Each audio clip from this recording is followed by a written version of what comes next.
Salve omnes, welcome to Fabulae Faciles 33. The girdle is refused, one of the labors of Heracles, the girdle of the Amazon queen. His viris Hercules persuasit, Hercules persuaded these men, postquam causam itineris exposuit, after he laid out the cause or reason of the journey, ut se cum iter facerent, that they should make the journey with him. Notice the ut clause, ut through facerent, is an indirect command. If you persuade, advise, suggest, order, bid, tell anyone to do a thing, that they should do a thing, it's going to be an ut or ne clause of indirect command with the subjunctive verb. Tum cum eis quibus persuaserat navim, I believe the next word is conscindit. Then when he boarded the ship, conscindit navim, with those, cum eis, quibus persuaserat, whom he had persuaded. All right, and just to note here, the quibus is dative, and the his viris back at the beginning is dative because persuadeo takes a dative of the people you persuade. Reminder there. All right, so here's that conscindit of boarding the ship. Et cum ventus idonius esset, and when there was a suitable wind. Okay, nice cum clause. Post palcos dies, after a few days, ad ostium fluminis thermodontis apurit. He drove into, that is to say, he sailed up to the mouth of the river Thermodon. Postquam in fines Amazonum venit, after he came into the territory or the borders of the Amazons, nuntium ad Hippolytam misit, he sent a messenger to Hippolyta. Qui causam veniendi doceret, who was to tell the cause or reason of them coming. Now this qui clause with doceret, which is a subjunctive verb, and then posceret, another subjunctive verb, is what we would call a relative clause of purpose. So he sent a messenger. Why? Basically, in order that, so that he should tell the reason of their coming, et baltium posceret, and that he demand the belt.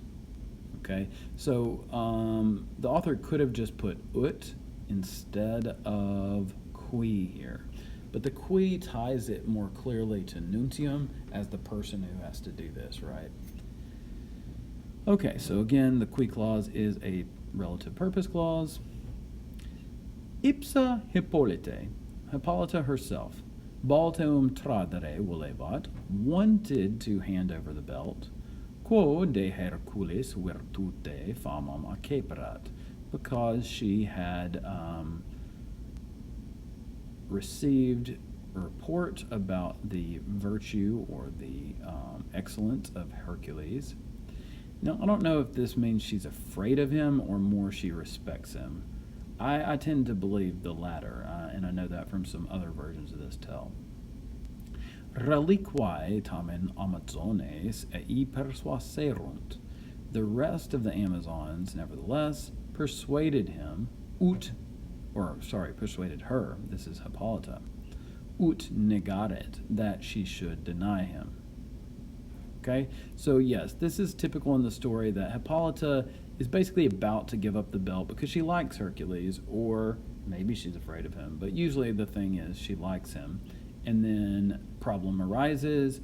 In some versions, Hera, or Juno, to use a Roman name, incites the rest of the Amazons to go after Hercules and his men. Okay, at Hercules, but Hercules, cum haec nuntiata essent, when these things had been reported, belli fortunam timptare constituit, decided to attempt the fortune of war, to try the fortune of war. Proximo igitur die, therefore, on the next day, cum copias eduxesit, when he had led out his troops, locum idonium delegit, he chose a suitable place, et hostes ad pugnam evocavit, and he perhaps challenged or called out the enemy for the fight. Amazones quoque copias suas ex castris eduxerunt. The Amazons also led their own troops out of their camp, ex castris, at non magno intervallo, and at no great interval, that is, no great distance in between, ab Hercule aciem instruxerunt, they drew up their battle line away from Hercules at no great distance, right? So that is to say, they drew up their battle line close to Hercules. All right, well, that concludes 33. I hope you learned a few things about the story, or about Latin, vocab, or grammar. Volete omnes.